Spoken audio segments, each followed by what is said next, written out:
Praise the Lord. 1 யோவான் 1வது அதிகாரம் 1-2 வசனங்கள் படிக்கிறேன். ஆதி முதலாய் இருந்ததும் நாங்கள் கேட்டதும் எங்கள் கண்களினாலே கண்டதும் நாங்கள் நோக்கி பார்த்ததும் எங்கள் கைகளினாலே தொட்டு பார்த்ததுமாய் இருக்கிற ஜீவ வார்த்தையை குறித்து உங்களுக்கு அறிவிக்கிறோம். அந்த ஜீவன் வெளிப்பட்டது, பிதாவினிடத்திலிருந்தும் எங்களுக்கு வெளிப்பட்டதுமான நித்தியமாய் இருக்கிற அந்த ஜீவனை நாங்கள் கண்டு அதை குறித்து சாட்சி கொடுத்து அதை உங்களுக்கு அறிவிக்கிறோம். அன்பின் சீஷன் என்று சொல்லப்பட்ட அப்போஸ்தலனாகிய யோவான் ஆண்டவராகிய இயேசு கிறிஸ்துவை குறித்த சாட்சியின் வசனம் தான் இந்த ஆழமான வார்த்தைகள். அவர் 12 சீஷர்களோட அப்போஸ்தலர்கள்ல இவர் ஒருவராய் அவரோடு சேர்ந்து ஊழியம் செய்தார். அதே சமயம் அந்த மறுரூப மலையில ஆண்டவர் மறுரூபமான காட்சியை அவர் கண்களினால் பார்த்தார். அதே போல் அந்த இடத்துல பிதாவாகிய தேவன் ஆண்டவராகிய இயேசு கிறிஸ்துவை குறித்து அங்கே சாட்சியிடும் பொழுது அந்த சத்தத்தையும் அந்த மறுரூப மலையில் அவர் கேட்குறார். ஸோ மிகவும் பாக்கியம் பெற்ற ஒரு அப்போஸ்தலன் என்று சொல்லலாம். ஏன்னா எல்லார் மேலேயும் தான் ஏசப்பா அன்பாக இருந்தார். ஆனால் இவர் அந்த அன்பை அதிகமாக டேஸ்ட் பண்ணார், ரிசீவ் பண்ணார், அதையே சார்ந்து கொண்டார். அதனால் அவருக்கு நிறைய மகிமை அவரிலிருந்து வெளிப்பட்டதை நாம் பார்க்கிறோம்.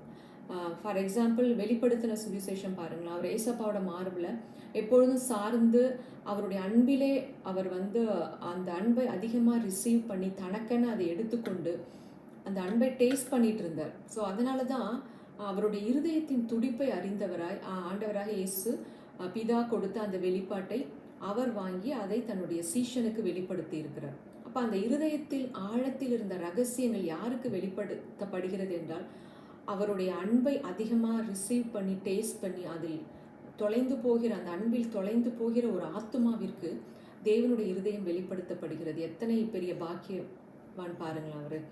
ஸோ இந்த இடத்துல கூட ஆண்டவராக இயேசு கிறிஸ்துவை பற்றி அவர் சொல்லும் பொழுது ஆதி முதலாக இருந்ததும், இப்போ ஆண்டவராக இயேசு ஆதியிலிருந்தே இருக்கிறார். வார்த்தையாகிய தேவன் என்பது அவருடைய பெயராக இருக்கிறது. நாங்கள் கேட்டதும் அந்த மறுரூப மலையில் பிதாவாகிய தேவன் அவரை குறித்து சாட்சி கொடுத்து அந்த சத்தத்தை அவங்க கேட்குறாங்க. எங்கள் கண்களினால் கண்டதும், அவர் மறுரூபம் அடைந்ததை அவங்க கண்களினால பார்த்தாங்க.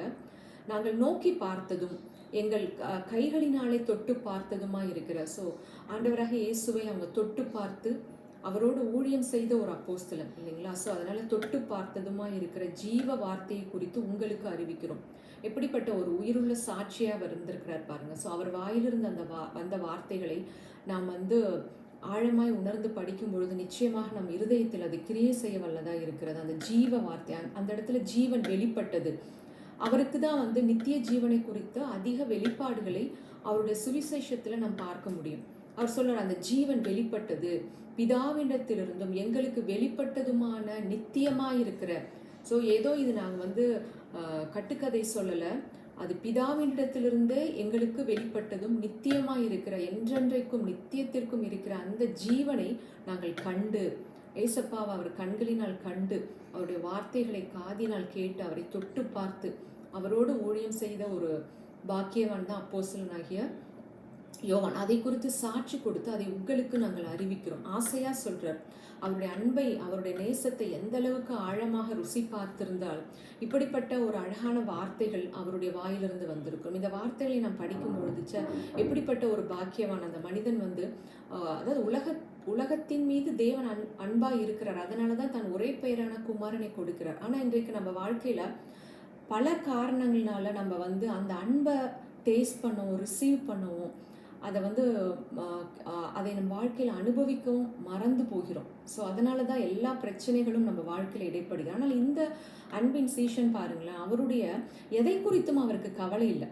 ஸோ அவருடைய அன்பை அவர் அதிகமாக டேஸ்ட் பண்ணனால அவர் மேலே எப்பொழுதும் அவருடைய மார்பில் சார்ந்திருந்த சீஷன். இப்போ அந்த அன்பின் மீது அவர் அதிகமாய் சார்ந்திருந்தனால அவருடைய வாழ்க்கையில் பயம் இல்லை, உயிருக்கே அவருக்கு பயம் இல்லை. பாருங்களேன், அந்த சிலுவை பாடுகள் மத்தியில் எல்லா சீஷர்களும் அவரை விட்டு ஓடி போகிறாங்க. ஆனால் அப்போஸ்தலனாகிய யோவான் மட்டும் அவரோடே இருக்கிறார். கடைசியில் அந்த சிலுவையின் அடியில் கூட அந்த தாய் மரியாளோடு இவரும் அந்த இடத்துல இருக்கிறார். ஸோ அவர் அந்த உயிரை குறித்து நம்மளுடைய உயிருக்கு ஆபத்துன்றது எண்ணம்லாம் இல்லை.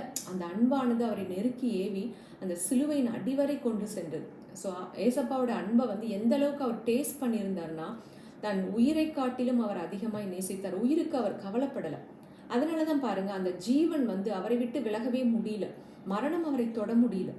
ஸோ அவர் தன்னுடைய ஜீவனை குறித்து கவலைப்படாமல் அவர் அப்பா ஏசப்பாவுக்கு பின்னாடியே போனனால, அவரையே பற்றி கொண்டதுனால மரணமானது அவரை தொட பயந்தது. எண்ணெய் அது கொதிக்கிற எண்ணெயில் போட்டாலும் அவர் மறிக்கலையாம். ஸோ அவரை வந்து ஈட்டியால் குத்துறாங்க, எத்தனையோ மரணத்துக்கு ஏதுவான காரியங்களை அவருக்கு செய்தும் அவருடைய ஜீவனை பறிக்க முடியவில்லை. கடைசியாக தான் அந்த பத்மு தீவில் கொண்டு போய் விடுறாங்க. அப்போ ஒரு தன்னுடைய ஜீவனை காத்துக்கொள்ள விரும்புகிறவன் வந்து அதை இழந்து போகிறான். ஆனால் வந்து ஆண்டவருக்காக தன் ஜீவனை குறித்து கவலை இல்லாமல் ஓடின அந்த மனுஷனுடைய ஜீவனை யாருமே வந்து பறிக்க முடியல. இதுதான் இன்னைக்கு நமக்கு தேவையாக இருக்கிறது. ஸோ இந்த அன்பின் தேவனை நாம் எந்த அளவுக்கு ஆராய்ந்து பார்க்கிறோமோ அந்த அளவுக்கு நம்மளுடைய ஆவி, ஆத்துமா, சரீரத்தில் அந்த ஜீவனை நாம் அனுபவிக்க முடியும். ஸோ அவங்க வந்து அதை டேஸ்ட் பண்ணி அதை அனுபவிச்சதுனால ரொம்ப ஆழமாக இந்த வார்த்தைகளை அவர் சொல்கிறார். அதே அதிகாரத்தில் அடுத்த வசனம், நீங்களும் எங்களோடு ஐக்கியம் உள்ளவர்களாகும்படி நாங்கள் கண்டும் கேட்டும் இருக்கிறதை உங்களுக்கு அறிவிக்கிறோம். எங்களுடைய ஐக்கியம் பிதாவோடும் அவருடைய குமாரனாகி இயேசு கிறிஸ்துவோடும் இருக்கிறது. உங்கள் சந்தோஷம் நிறைவாக இருக்கும்படி இவைகளை உங்களுக்கு எழுதுகிறேன். அவங்க பிதாவாகிய அவங்களுடைய ஐக்கியம் யாரோடு இருக்கிறது என்றால் பிதாவோடும் ஆண்டவராக இயேசு கிறிஸ்துவோடும் நாங்கள் வந்து ஐக்கியப்பட்டு இருக்கிறோம். ஸோ இதை உங்களுக்கு நாங்கள் ஏன் சொல்கிறோம் அப்படின்னா, உங்களுடைய சந்தோஷம் நிறைவாக இருக்கும்படி. இப்போ ஆவியின் கனியில் கனிகள் கிடையாது, கனி அந்த அன்புக்குள்ளே தான் எல்லாமே இருக்குது. ஸோ அன்புக்கு அப்புறம் வர்றது பார்த்தீங்கன்னா சந்தோஷம், அதுக்கப்புறம் சமாதானம். இந்த சந்தோஷமும் சமாதானமும் இன்றைக்கி மனித வாழ்க்கையில் மிஸ்ஸிங்காக இருக்குது. ஸோ எவ்வளோ பெரிய பணக்காரம் கூட வாழ்க்கையில் சந்தோஷம் இல்லை, சமாதானம் இல்லை அப்படின்னா, ஆனால் அந்த சந்தோஷமும் சமாதானத்தையும் கொடுக்க வல்லது என்னென்னா ஆண்டவராக இயேசு கிறிஸ்துவோடும் பிதாவாகிய தேவனோடும் இருக்கிற ஐக்கியம்.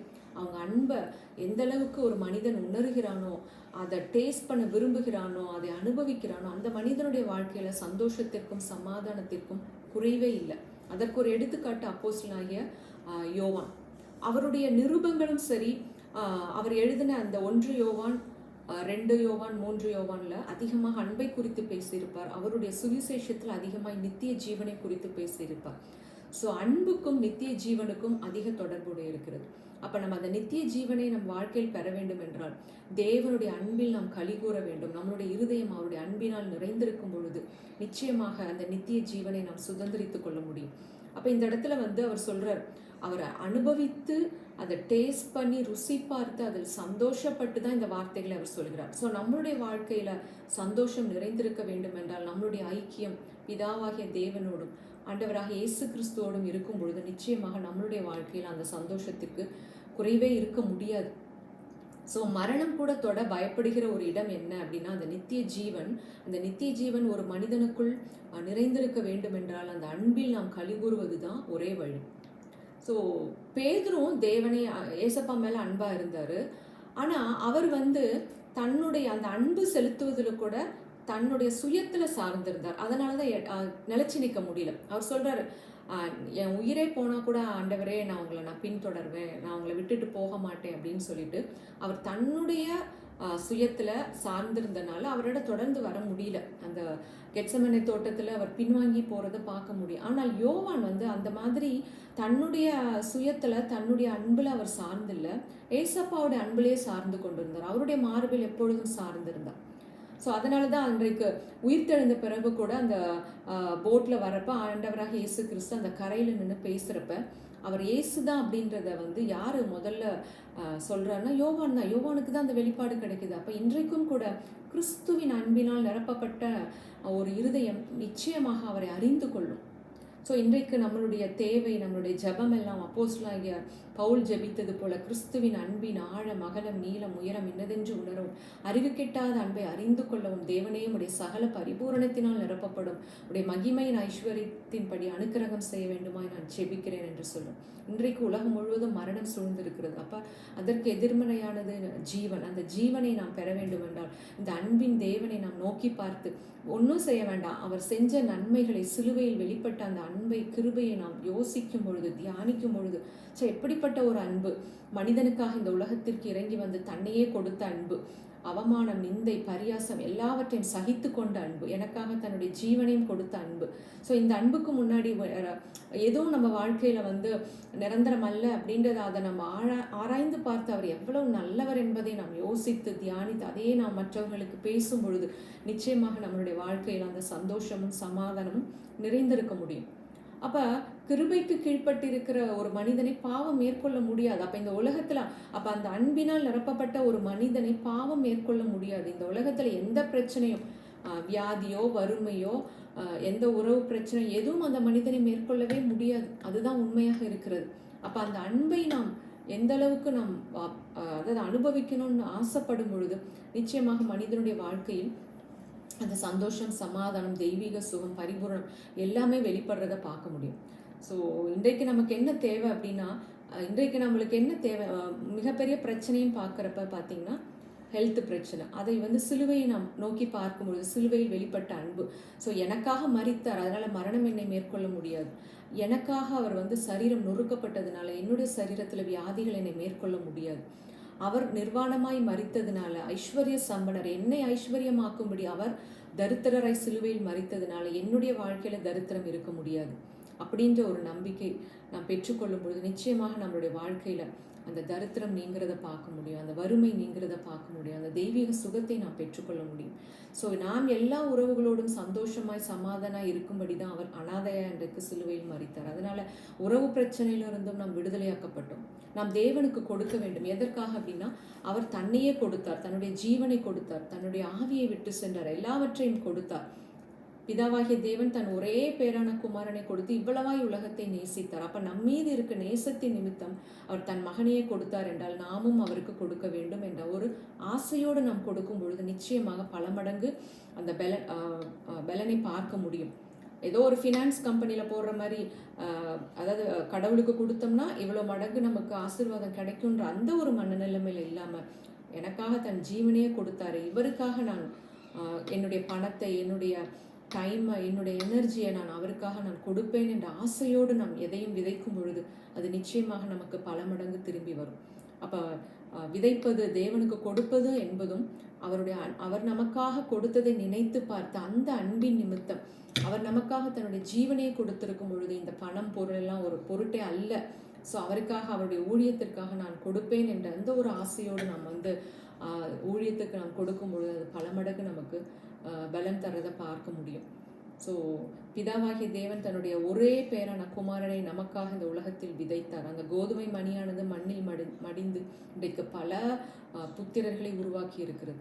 ஸோ அவர் ஒரே மகனை கொடுத்து பல பிள்ளைகளை பெற்றெடுத்தது போல நாமும் கூட இன்றைக்கு நம் தேவனுக்கு கொடுக்கும் பொழுது நம்மளுடைய நேரத்தை, நம்மளுடைய பணத்தை, நம்மளுடைய எனர்ஜியை அவங்க ஊழியத்திற்கு, ஆண்டவருடைய ஊழியத்திற்கு என்று நாம் ஆசையாய் கொடுக்கும் பொழுது நிச்சயமாக அதை நாம் பல மடங்கு பெற்றுக்கொள்ள முடியும்.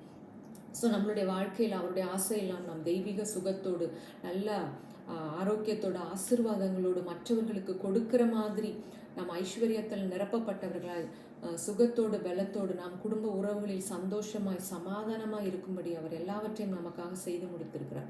இந்த அப்போஸ்தலனாகிய யோவான் எப்படி அவருடைய அன்பை ஆழமாய் அறிந்தாரோ, அந்த அன்பிலே களி கூர்ந்தாரோ, அந்த அன்பிலே தொலைந்து போனாரோ, நாமும் கூட அவருடைய அன்பில் நாம் தொலைந்து போகும் பொழுது இந்த உலகத்துல வேற எதையெல்லாம் யோசிச்சுட்டு இருக்காம அந்த அன்பை அவர் நமக்காக சிலுவையில் செய்து முடித்த அந்த அன்பை யோசிச்சு பார்த்து நினைச்சு மெடிடேட் பண்ணி அதையே நாம் வந்து இரவும் பகலும் தியானிக்கும் பொழுது நிச்சயமாக நம்மளுடைய வாழ்க்கையில் ஒரு பெரிய வெளிச்சத்தை, மகிமையை நாம் காண முடியும். நாம் அழவோ புலம்பவோ நாம் வந்து உருவாக்கப்படலை. இன்றைக்கு வந்து மரணம் ஜனங்களை பயமுறுத்தி நாம் பயப்படவே தேவையில்லை. ஒரு அன்பினால் நம்ம நிரப்பப்பட்டு இருக்கும் பொழுது எந்த மரணத்தின் கிரியைகளும் நம்ம வேலை செய்ய முடியாது. நம்ம உடம்புக்குள்ள நுழைகிற நோய்க்கிருமிகள் அது மரித்து போகும். எப்படி அந்த தேவனுடைய அன்பினால், கிறிஸ்துவின் அன்பினால் நிரப்பப்பட்ட அப்போஸ்தலனாகிய யோவான் ஒரு கொதிக்கிற எண்ணெய்க்குள்ள அவரை இரவு முழுவதும் போட்டு வச்சிருந்தாங்கன்னா அவர் மரிக்க முடியல பாருங்க, மரணம் அவங்கள தொட முடியல. ஸோ நாமும் கூட இன்றைக்கு நம்மளுடைய இருதயத்தை, ஆத்துமாவை, சிந்தனையை அவருடைய அன்பினால் நாம் நிரப்புவோம். அது இலவசமாய் நமக்கு கொடுக்கப்பட்டிருக்கிறது. ஸோ அந்த அன்பின் ஆழத்திற்குள் நாம் கடந்து சென்று அதையே யோசிப்போம். நிச்சயமாக மரண இருளுக்கு விலகி ஐஸ்வர்யத்தோடு, சமாதானத்தோடு, சந்தோஷத்தோடு தேவராஜ்யத்தை இந்த உலகத்தில் நாம் கட்ட முடியும். So we are chosen to live a heaven on earth life. Amen, amen.